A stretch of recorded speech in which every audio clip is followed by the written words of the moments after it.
God is the Western logic versus Eastern Western logic. versus Eastern logic. Alright, indeed, Buka. the either or does seem to emerge. The professor was using the either or logic to try to prove the proof Buka. in logic, in which the same problem everyone experiences who tries to argue against the first principle of logic. They wind up sawing off their very limbs upon which they sit. Okay. So imagine if the professor had said, Ravi, your math calculations are wrong in India because you're using Western math rather than the Eastern math. Or suppose he had declared, Ravi, your physics calculations don't apply in India because you're using Western gravity rather than Eastern gravity. We would immediately see the folly in the professor's reasoning. In fact, despite what the relatives believe, things work in the East just like they work everywhere else in India and just like in the United States.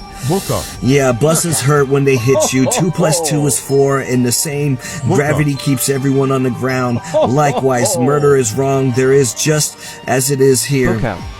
And truth is truth, no matter what country you're from.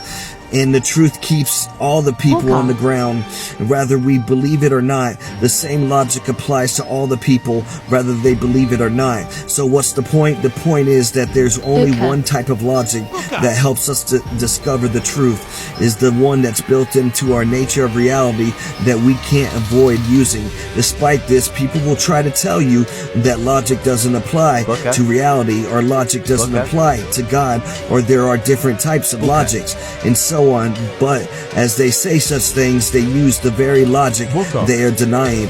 This is like using the laws of arithmetics to prove that arithmetics cannot be trusted.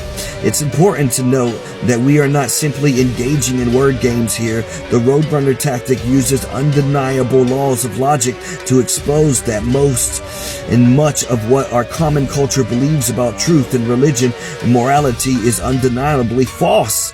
And that which is self-defeating cannot be true.